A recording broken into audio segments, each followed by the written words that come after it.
Bueno, le primero de todo, d'abord, mais pardon parce que je ferai l'intervention en espagnol, mais je voulais juste remercier Edgar, les organisateurs, Frédéric, Lang, Edgardo et Laura.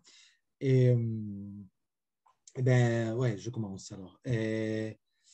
Bueno, mi exposición, efectivamente, como comentaba Edgardo, viene, digamos, bebe de la tesis que estoy realizando en este momento y que, bueno, espero depositar en los próximos meses, y que básicamente hace un análisis o trata de hacer un análisis comparado entre las estrategias discursivas, en general las estrategias políticas del Front National francés y de Podemos en España entre los años 2014 y 2017. En el caso del Frente Nacional es un poco más amplio, es de 2011 a 2017. Básicamente es desde la ascensión a la presidencia del partido de Marine Le Pen hasta otoño de 2017, cuando se marcha Florian Philippot. Y en el caso de Podemos podría llegar hasta el 2018, que es cuando hay un congreso interno en el cual bueno, hay digamos, un cambio de línea política. Digo esto porque básicamente hago una comparación de las estrategias políticas de los dos partidos, pero me centro mucho en la conceptualización y podríamos decir, mise en forme y la mise en marche de algo que llamo la hipótesis Philippot para el caso del Frente Nacional y de la hipótesis Errejón en el caso de Podemos, siendo Errejón y Philippot, digamos, los principales estrategas, pero también personas poco, digamos, bastante innovadoras y poco comunes en sus dos tradiciones políticas. Creo que aquí, diciendo esto, digamos, como la mayoría estáis familiarizados con la política francesa, quizás de Philippot no haya que decir nada. Errejón es alguien que viene de la extrema izquierda, pero de la extrema izquierda, digamos, libertaria, y que básicamente tiene una gran distancia hacia las tradiciones de militancia comunista, por decirlo así. Entonces, a pesar de que en la tesis no abordo particularmente el tema de la nación, o no es un tema específico, sí que es verdad que me interesa la manera en que estos dos partidos movilizan una cierta idea de patria para lograr sus objetivos políticos. Y muy particularmente cómo esa idea, cómo movilizan una idea de patria, ¿no?, que se separa hasta cierto punto de sus tradiciones políticas e ideológicas, ¿no? Cómo los dos partidos, en el fondo, tratan de lograr sus objetivos políticos, digamos, encarnando un cierto patriotismo que diverge e innova respecto a la tradición de la extrema derecha francesa y la tradición de la extrema derecha, de la extrema izquierda española. En ese sentido, creo que sí que hay algunas semejanzas, ¿no? Entonces, lo que básicamente me interesa es cómo estos dos partidos, ¿no?, comparten un mismo gesto, ¿no?, un mismo movimiento. Cómo estos dos partidos en ese momento hacen toman un rumbo estratégico parecido, ¿no? Que requiere de un trabajo semántico, de un trabajo retórico muy intenso, y que básicamente consiste, en primer lugar, en tratar de huir, ¿no?, como decía antes, de sus tradiciones ideológicas, pero sin perder, y esto es un desafío muy importante, sin perder a sus militantes. Es decir, cómo logran hacer, en un momento dado, en una de las entrevistas que le pude hacer al estratega de Podemos, a Íñigo Errejón, digamos, al estratega principal, él me lo dice exactamente, dice algo así como: yo tenía muy claro que había que llevar al partido allí donde los militantes no querían ir, y contradiciendo una por una o prácticamente todas las convicciones estratégicas de los militantes, pero al mismo tiempo sin perder a los militantes, ¿no?, y sin perder la identidad del partido. Esto se ve muy claro en el caso del Frente Nacional también, ¿no? Como Philippot tiene que llevar el partido a un lugar donde no quieren ir, o donde algunos de sus militantes, digamos el sector más tradicional del Front Nacional, no quiere ir, pero al mismo tiempo sin perder al grueso de militantes y simpatizantes del Front Nacional, sin perder la identidad Front Nacional. Y quieren efectivamente romper hasta cierto punto con sus tradiciones de origen, con el fin de construir una identidad política renovada, una identidad política nueva, un polo de identificación político nuevo que cruce tangencialmente el eje izquierda-derecha y que idealmente lo pueda sustituir por el eje arriba-abajo.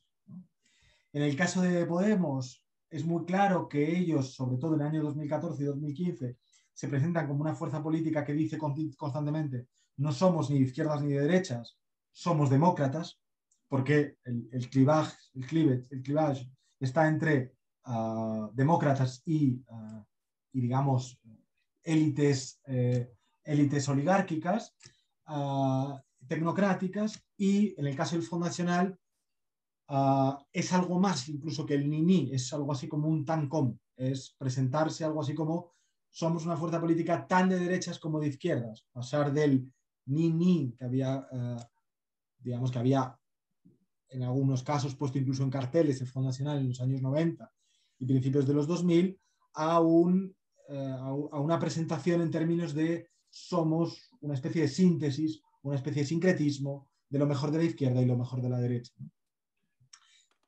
¿Por qué hacen esto? Bueno, hacen esto básicamente porque entienden que haciéndolo pueden lograr voltear el tablero el tablero político, el tablero de las identidades políticas, y porque consideran que haciéndolo pueden lograr aglutinar a una mayoría social y en última instancia ganar las elecciones, ¿no?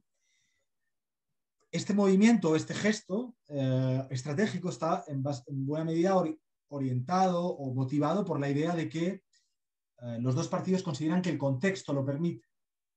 Es decir, los dos partidos están convencidos de que el contexto de la primera mitad de la década pasada, es decir, un contexto de crisis económica, de políticas de austeridad, de casos de corrupción, aparición de casos de corrupción fundamentalmente en los grandes partidos, en el PS y el UMP y el PSOE en España y el Partido Popular, la crisis de la socialdemocracia, que muchas veces no se menciona tanto, pero desde luego Podemos fía bastante su suerte política a la crisis del Partido Socialista, pero también en cierta medida Marine Le Pen, ¿no?, piensa en aprovechar el desencanto, la decepción con François Hollande, ¿no?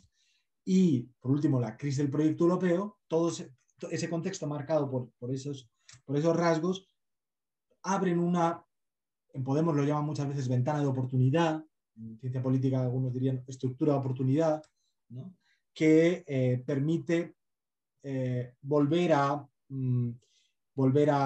reasignar las posiciones simbólicas dentro del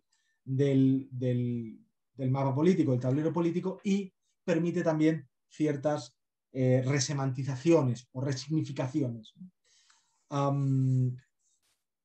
Pues bien, en ese contexto, ¿no?, los dos partidos piensan que, primero, es posible resignificar, ¿no?, la patria en términos de protección. Es decir, es posible publicitar la idea de la patria es eso que protege. La patria es eso que protege contra las élites. La patria es eso que protege contra la casta. La patria es eso que protege contra el neoliberalismo. Y por eso se usan muchas veces metáforas como la patria, como paraguas, techumbre, hogar, casa, ¿no? Es eso que resguarda, ¿no? Y también los dos partidos están convencidos de que pueden organizar el mapa político de acuerdo con un esquema y pueden politizar a la ciudadanía de acuerdo con un esquema que sería algo así como un esquema de oposiciones que opondría por un lado al país real, y esto yo creo que es muy importante, por un lado el país real, pueblo o gente y nación, y por otro lado país oficial, casta o oligarquía y nación. Y que con digamos, con esas divisiones se puede liderar digamos, un proyecto político que busque, en primer término, visibilizar al país real, que el país real recupere su poder, su soberanía, la democracia y, digamos, de la vuelta a la tortilla con respecto a las élites, ¿no? En el caso francés, bueno, ya lo comentaré, ¿no? Ahí es muy claro, ¿no? Cómo Marine Le Pen hace todo este uso de les oubliés, les invisibles, ¿no? Todo este polo, y cómo ella se puede presentar incluso como la candidata del país, digamos, real e invisibilizado por las... Además, otro de los rasgos que emparenta estas dos operaciones políticas, por decirlo así, es que los dos partidos consideran que ese polo, país real, pueblo, nación, puede adoptar un sentido soberanista contra Bruselas, democratista contra, digamos, la deriva pospolítica o tecnocrática, y social contra, digamos, la troika y en general las políticas de austeridad, ¿no? Bien, en el caso de Podemos en concreto, la pregunta de, bueno, ¿cómo Podemos usa, politiza o hace circular el término patria, ¿no? Lo primero de todo habría que decir que realmente las ideas de patria y de nación, los conceptos, los términos de patria y de nación, son prácticamente un tabú para la izquierda española después de 1939, y sobre todo por, digamos, el uso que hace después la dictadura franquista del nacionalismo español, pero que incluso una vez que la dictadura franquista, digamos, cae, bueno, cae, termina, no hay una recuperación por las izquierdas de una cierta idea de nación o de patria, sino que la izquierda socialdemócrata, digamos, adopta un discurso marcado por el federalismo y el europeísmo, fundamentalmente el europeísmo, es decir, la izquierda socialdemócrata hace una operación por la cual habla de lo local y lo regional y después del europeo, pero siempre salta el marco nacional porque le molesta o porque no sabe bien qué decir ahí. Y por otro lado, la izquierda poscomunista directamente no habla nunca de nación, ni no pronuncia la palabra España, no usa la bandera nacional, incluso a veces eso, habla de Estado español y solo usa símbolos nacionales, los símbolos nacionales de la Segunda República de los años 30. Entre otras cosas porque el Partido Comunista y, digamos, sus herederos, Izquierda Unida, entienden que la cuestión de las naciones, la cuestión de la nación divide en España y que, por tanto, es mejor no referirse a eso, puesto que cuando el debate público se centra en cuestiones nacionales, la izquierda pierde. Mientras que, si se centra en cuestiones, digamos, materiales, la izquierda se puede unir, ¿no?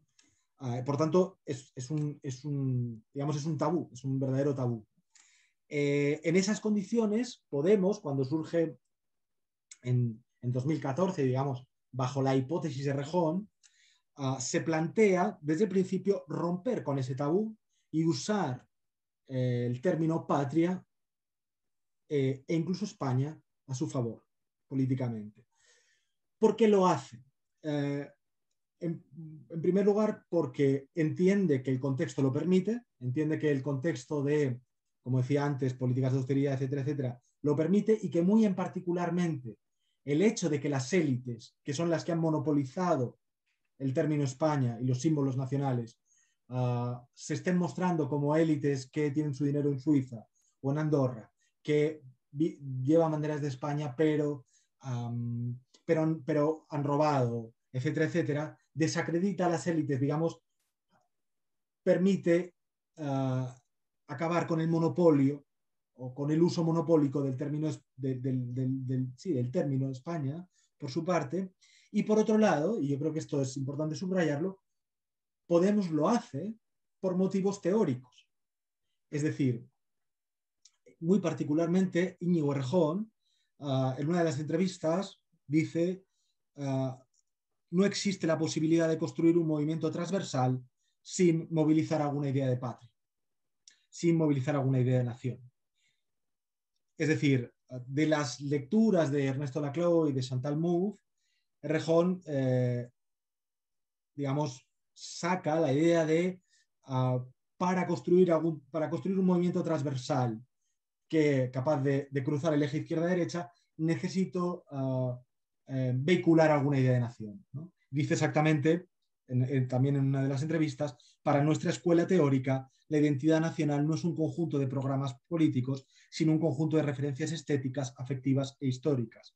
Yo soy muy smithiano en esto. Creo que las identidades se construyen delimitando una fuera.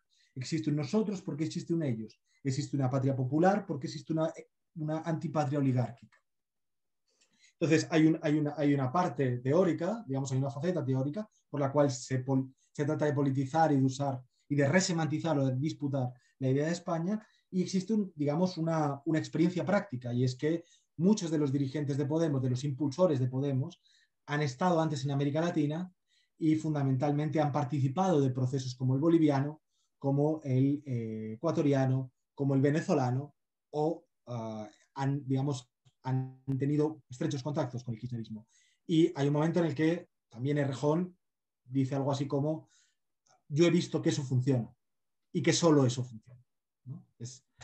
También podríamos hablar de en qué medida, ¿no? Podemos entiende a veces la política como una especie de laboratorio, pero bueno, ese sería otro tema, ¿no? Pero bien, ese sería el por qué por qué se deciden a romper con ese tabú.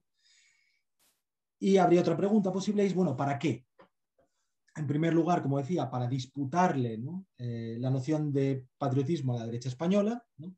Y además de una manera muy particular, que no es que el Frente Nacional lo hace igual en Francia, no es llamando a la puerta y diciendo: oiga, por favor, me dejan entrar en el grupo de los patriotas, o me dejan dejar de ser antipatriota, sino, digamos, entrando como un elefante en una cacharrería, diciendo: no, yo soy el verdadero patriota y todos ustedes no lo son.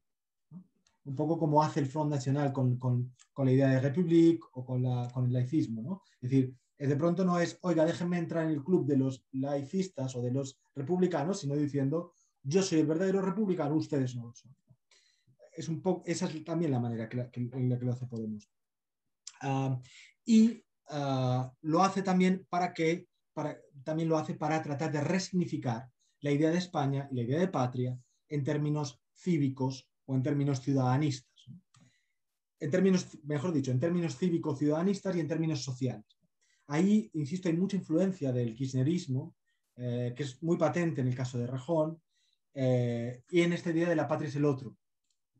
La patria es el otro, la patria es, y la identificación de la patria con los servicios sociales, la patria son los servicios públicos, los servicios sociales, la patria es esta idea de no dejar a nadie atrás, la patria es eso que cuida y que da una segunda oportunidad y que da la mano, digamos, ¿no? Esa es la politización de la patria, ¿no? que hace Podemos, de tal manera que efectivamente se presenta como una fuerza política patriota y transversal. Y ahí hay un discurso, o por lo menos lo intenta, ¿no? Lo intenta durante 3 años. Hay varios discursos muy interesantes en ese sentido, de cómo trata, digamos, de disputar y resemantizar la idea de España a la derecha. Quizás el intento más acabado es el discurso que hace Pablo Iglesias en el 31 de enero de 2015, que es un día en el que Podemos convoca una marcha.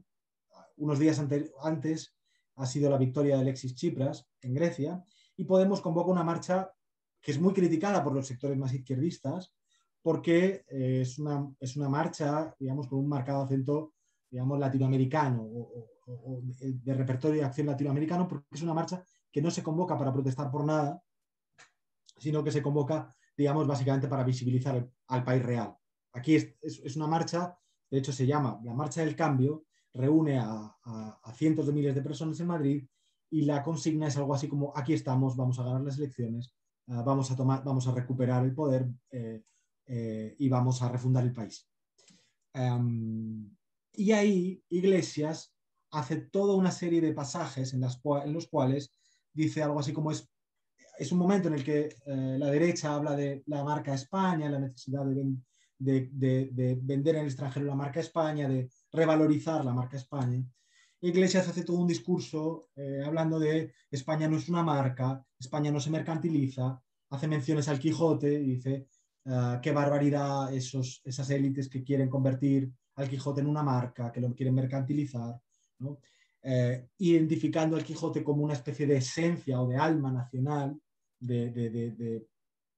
sí, de esencia española, y básicamente para decir al final, la patria no se vende. La patria no se vende, lo más íntimo de la patria no se vende.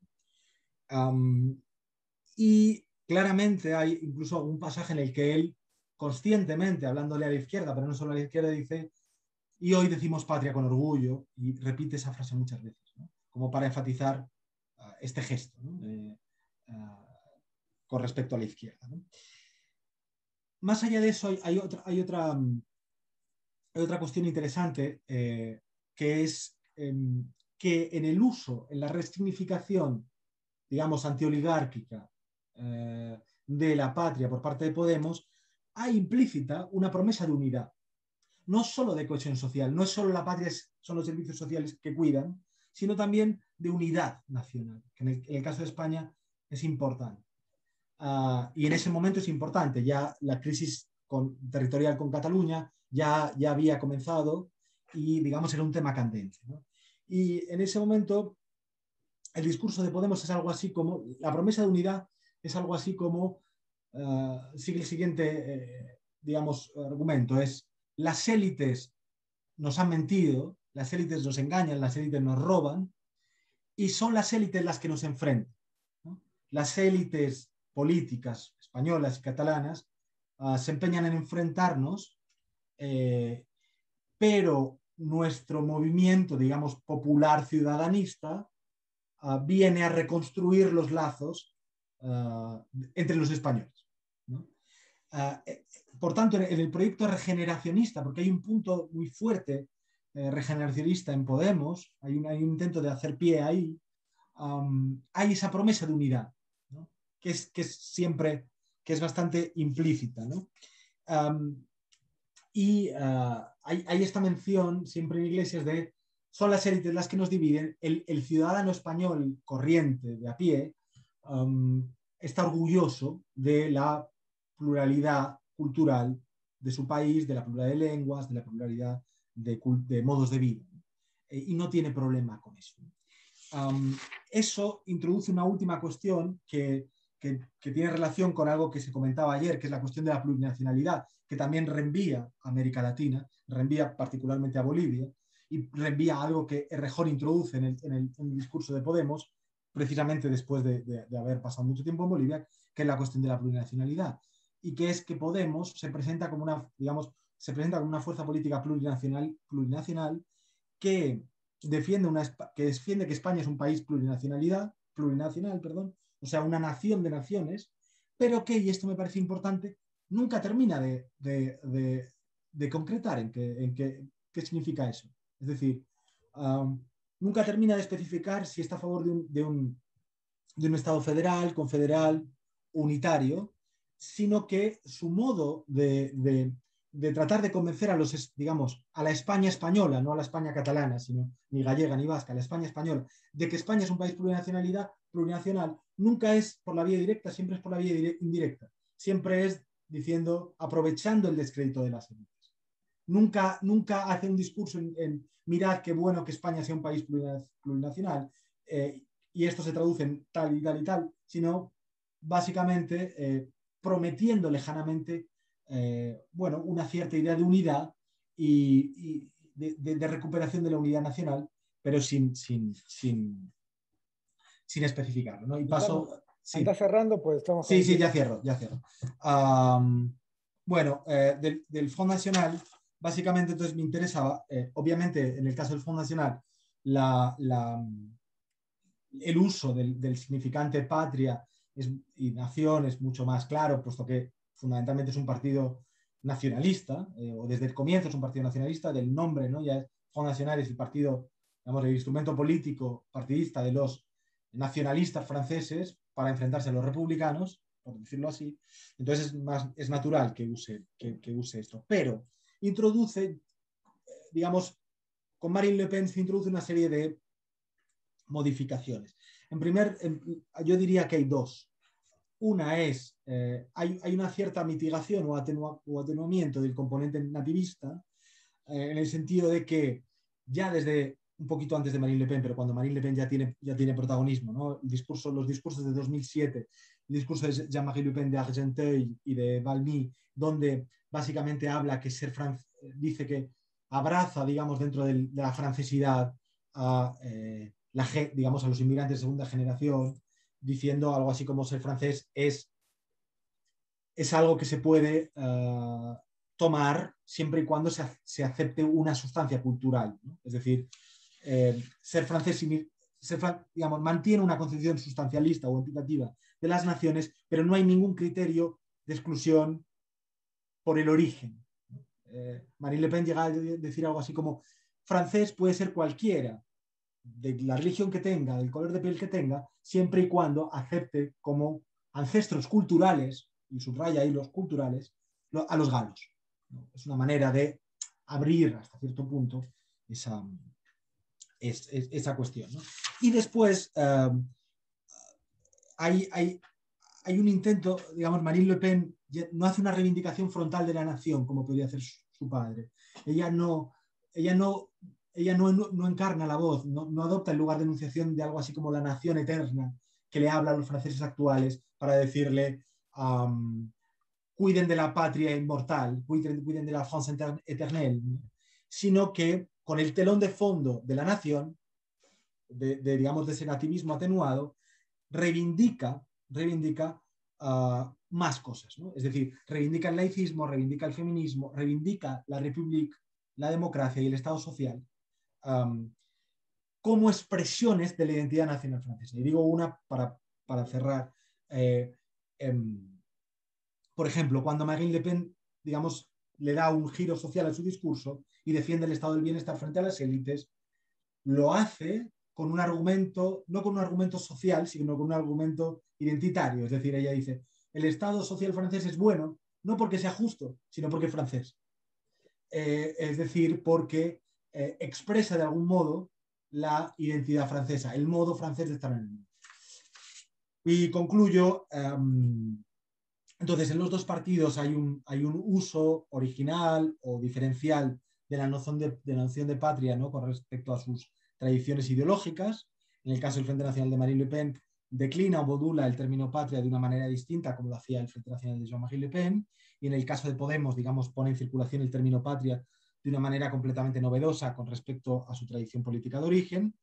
En los dos hay un intento de resemantizar la idea de patria en términos soberanistas, cívicos y democratistas, y los dos, y este punto también quizás podríamos debatirlo, los dos entienden, Front Nacional y Podemos, digamos, y particularmente Philippot y Errejón, entienden el populismo fundamentalmente como transversalidad.